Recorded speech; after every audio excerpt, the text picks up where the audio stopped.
Hi, I'm Dustin Abbott, and I'm here today to give you my definitive review of the brand new Viltrox 35mm F1.8 STM lens. This is the third in a series of lenses that they've been releasing over the last year, which started with the 24mm F1.8, was followed up more recently with the 50mm F1.8 that I reviewed back in January, and now of course they are bringing to market this 35mm F1.8. All of them look essentially identical from the outside and cover some very important focal lengths that they are fleshing out for their lineup of full-frame mirrorless lenses. So these three lenses join the already existent 85mm F1.8 that they actually have a Mark II version of that I've also tested along the way. Now today I'm testing the Sony FE version, but there already is a Nikon Z or Z version, and I am hoping a Canon RF version will follow, as we did see them release the 85mm F1.8 in a Canon RF mount as well. So I'm hoping that this lineup will come there. And while Sony has a number of more options on these platforms at these focal lengths, obviously there are fewer options on either the Nikon Z or the Canon RF mounts. And so I'm hoping that these will come into that space to give us more options there. This is a lens that retails for about $400 US, and as we're going to see, offers up a pretty strong value for that money. So we're going to dive deep into the various aspects of performance. If you prefer an overview type review, you can check out my quick review instead. We're going to start first with a word from our sponsor. Today's episode is brought to you by Exter, maker of fine smart wallets and other premium accessories. The Exter Parliament wallet is slim and elegant, made from top-grain leather, and has a built-in aluminum card holder that blocks RFID signals and fans out your cards at the click of a button for easy access. You can even add one of their slim, solar-powered Chipolo tracking cards if you're the kind of person who loses their wallet. Visit Exter, that's ekster.com/Dustin Abbott, for a special discount off their beautifully crafted wallets, phone cases, and even laptop sleeves. Visit ekster.com/Dustin Abbott and find out why Forbes magazine calls Exter the most successful smart wallet brand in the world. For those of us who review Viltrox lenses, the new 35mm f1.8 STM looks very familiar. It is nearly identical in size and shape to the 24mm and 50mm f1.8 lenses from Viltrox that I've previously reviewed. That's not a bad thing though, as this is a relatively compact lens with a very nice build quality. The lens is 70mm in diameter and sports a 55mm front filter thread, meaning filters can be shared across all three lenses. It is 88.2mm in length and weighs 340 grams.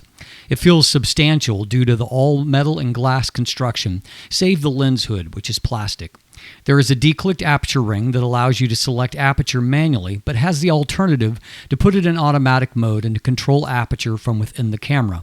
There are 9 aperture blades in the iris, which allows for a fairly circular shape when stopped down.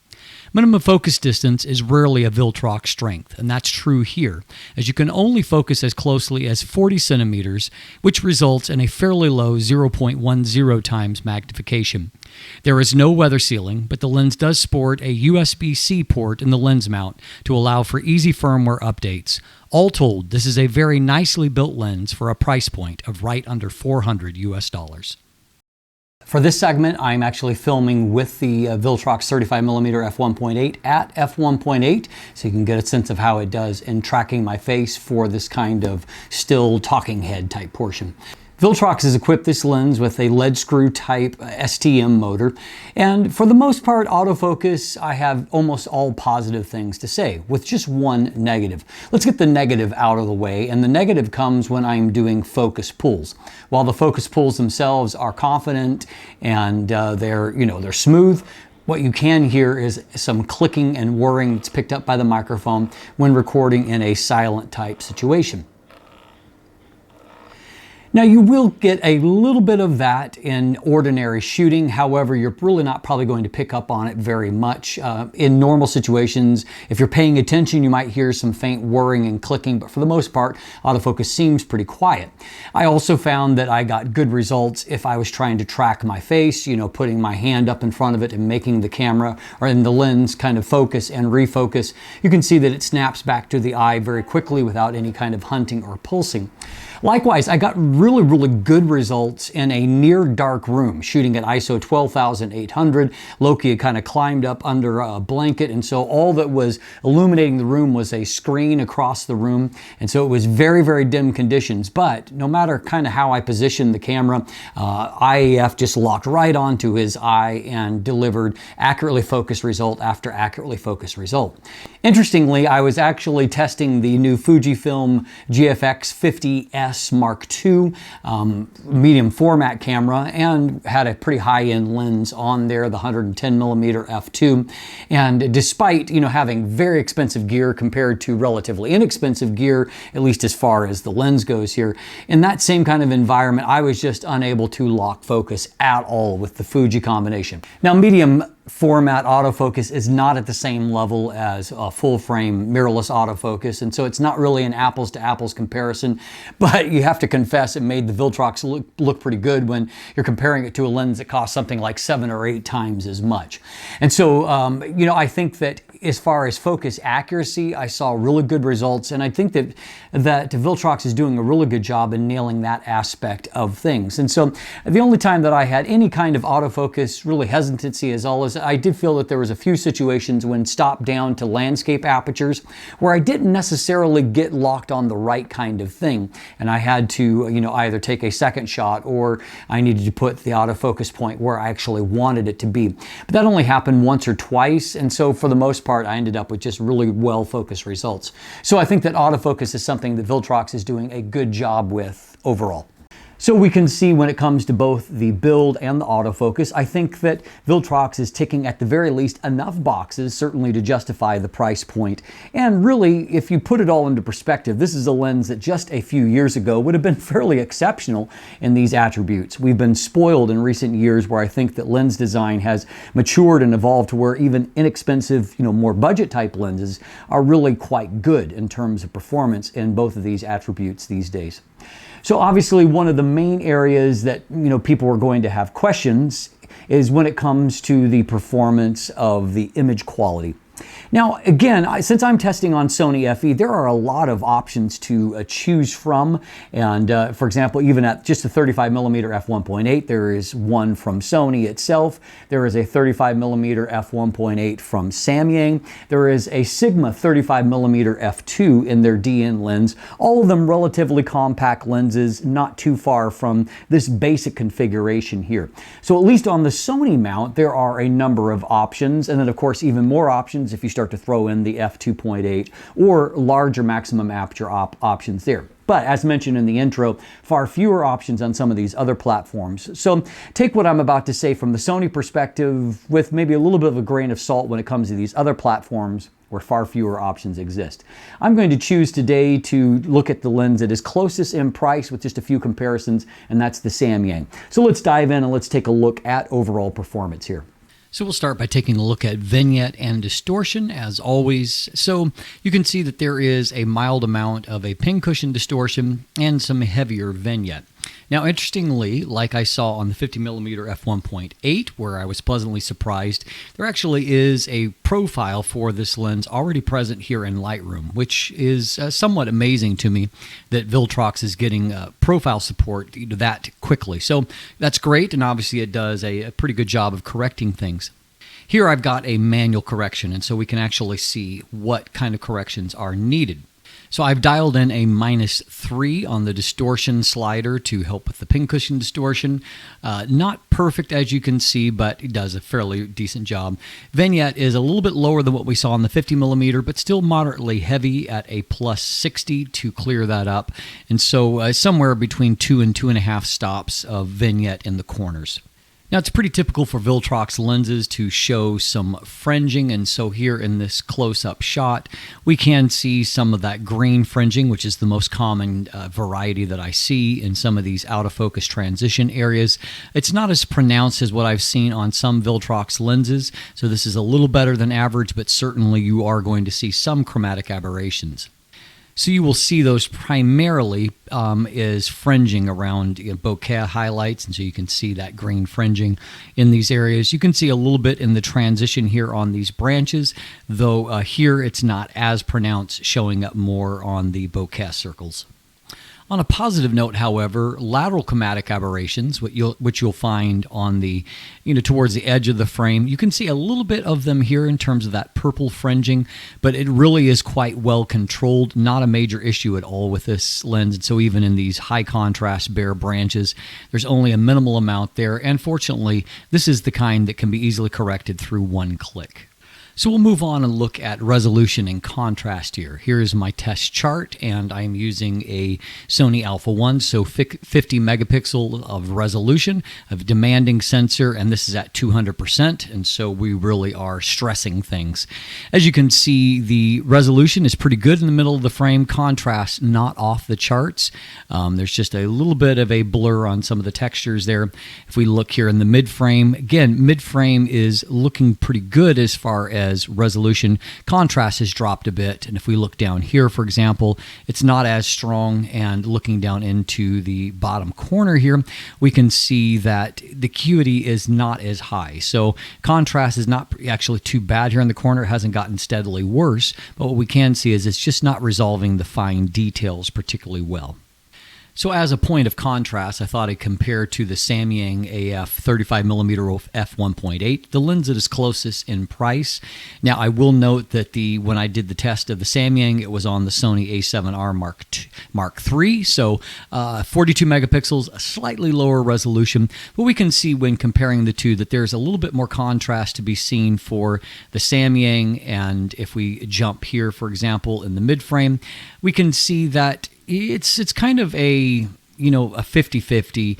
There are some things that look a little bit better to me on the Viltrox, some things that look a little bit better to me on the Samyang, and so no clear winner there. If we look down into this area, the Samyang is definitely just rendering the fine details a little bit better.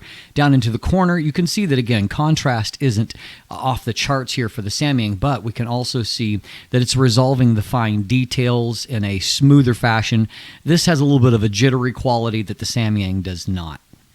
Now, for perspective, I do like to look at real-world results because sometimes looking at test charts, it doesn't really give you a true sense of actual real-world performance. So here we can see in this shot of Ferrari, this is a 35mm f1.8, so wide open. You can see that even on the 50 megapixel sensor on this particular shot where there's good contrast, resolution, and fine detail looks really quite good. Now in this situation, ISO is a little bit higher, light isn't quite as good, and so you can see that the contrast isn't quite as good as we saw in our first shot, but still very adequate, lots of fine details being rendered there. This shot, where contrast is a little bit more demanding out of doors, I thought that contrast wasn't quite as good in this shot, but you can see again, it's rendering the fine details pretty well, and there isn't any kind of huge longitudinal chromatic aberrations that are marring the image, so the end byproduct is still quite good. So coming back to the chart, if we compare f1.8 to f2, let's see if there's any actual improvement in that small stop down.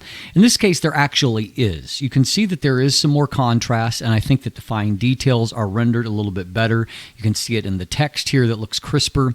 If we look here in the mid-frame, we can see that the mid-frame is looking crisper, just better rendering of the details. Down here in the bottom, there is a slight improvement, a little less of that jittery type quality that we saw wide open, though we're still not off the charts in terms of performance down here. Now in the f2 to f2.2 range, where I took the next two shots, again real world shots, I felt like the lens performed really quite well. You can see a lot of detail here on Loki's face, and better still, another shot of Ferrari where this is kind of more optimal conditions, but you can see that that looks really impressive in terms of rendering all of those fine details of the fur and the whiskers and detail on his nose and his eyes. And so at f2.2, there definitely is some improvement here in contrast that makes for a really crisp looking image.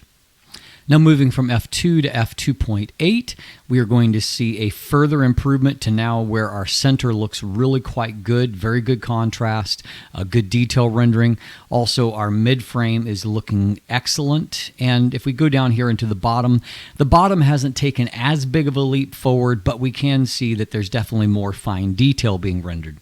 If we go back to our comparison with the Samyang, however, we can just see that the Samyang has taken a little bit further of a leap forward.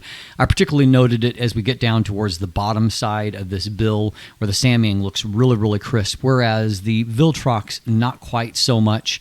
And as you move down towards the edge of the frame, there's definitely an advantage to be seen for the Samyang versus the Viltrox. Looking down here, you can see it again here that it's a little bit more of a consistent performance across the frame in terms of the actual performance and sharpness.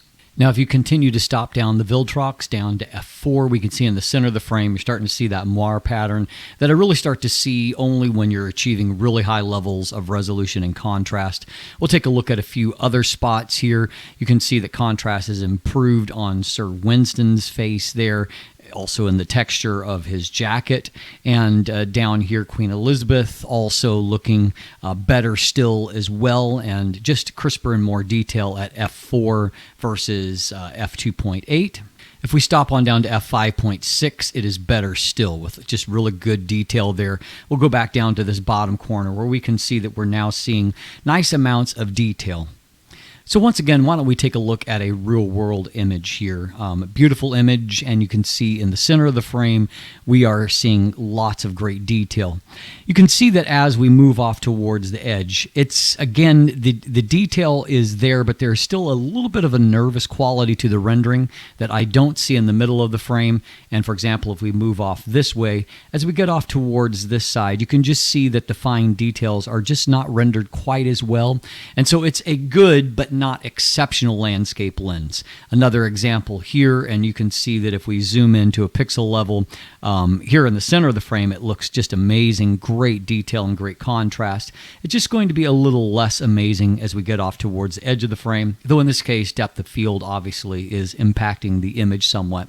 And so I had a lot of images that I really liked on a global level. On a technical level, it's not the sharpest 35mm lens that I've seen. Now on the 50mm lens, we saw some really pronounced onion bokeh, kind of the concentric circles. There is some evidence of it here, but it's much milder. I don't think that you're going to notice it as much in images. We can also see as we stop the lens down, the shape of the aperture there, which, it's still doing a pretty good job of keeping things circular, just you can see a little bit of the aperture blade shape.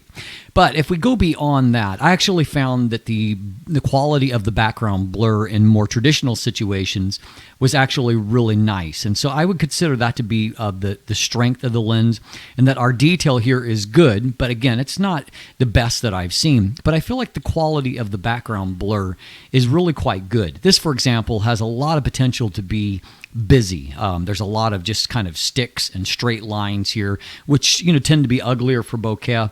I felt like for a 35mm lens, this was actually handled quite well. And again, when you consider it doesn't have great magnification, it means that it doesn't have a lot of potential for completely blowing out a background, but it does a really good job of rendering the background. Here's another situation where things could have gotten busy, and I feel like it's held up pretty well. And then if you put it in a more optimal situation, that's really, really creamy looking right there. Here I had more depth to work with in the seam, and so you can see that the depth of field is really beautiful. And again, detail looks nice here on our area of focus, so no problem there.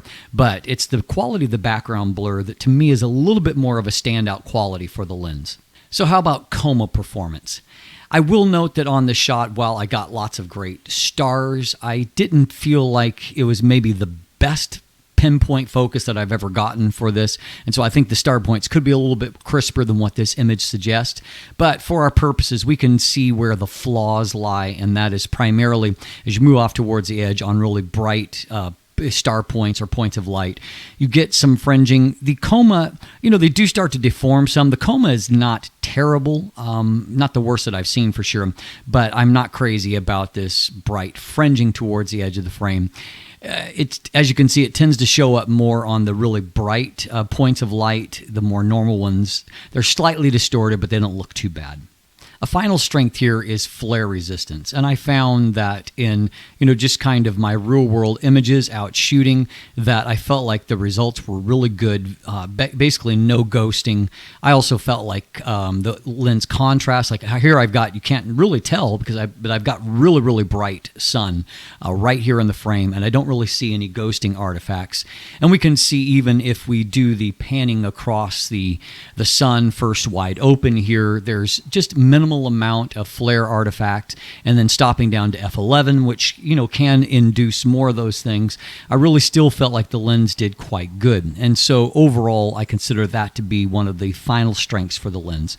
Overall, a pretty good performance. So in many ways, I'm not sure that the Viltrox distinguishes itself from the crowd in any of the areas that we have covered here today. It is a very, very good lens, and I think that it is a solid choice for anyone looking for an inexpensive 35mm prime lens. At the same time, it is not necessarily exceptional in any particular way either. And so I think it really comes down to, if you like Viltrox design, you like this Viltrox performance, maybe you like the look of the images you've seen as a part of this might be a worthy consideration, but the Samyang and the Sigma and the Sony are all viable alternatives there as well. At the end of the day, we really are spoiled for choice, and this is a lens that, doesn't necessarily knock me off my feet, but I also acknowledge the fact that it's actually quite good at basically everything. And so at the end of the day, this is a lens, as I said, just a few years ago, I would have been very impressed by, but the market has gotten a lot more competitive over the last few years, and so it is remains to be seen whether or not Viltrox has done enough here to distinguish itself from the crowd, at least on the Sony platform. But if you've been looking for a cheaper alternative on the Nikon Z platform, maybe in the future Canon RF, this might just be the lens that you've been looking for. I'm Dustin Abbott, and if you look in the description down below, you can find linkage to my full text review, also to my image gallery. There are buying links if you'd like to purchase one there for yourself. Also linkage to check out our new channel, my collaboration with Craig, or check out follow myself or Craig on social media. You can become a patron, you can buy yourself some channel merchandise, and of course, if you haven't already, please click that subscribe button right here on YouTube. Be sure to ring that bell so you get notification when new content drops. Thanks for watching, have a great day, and let the light in.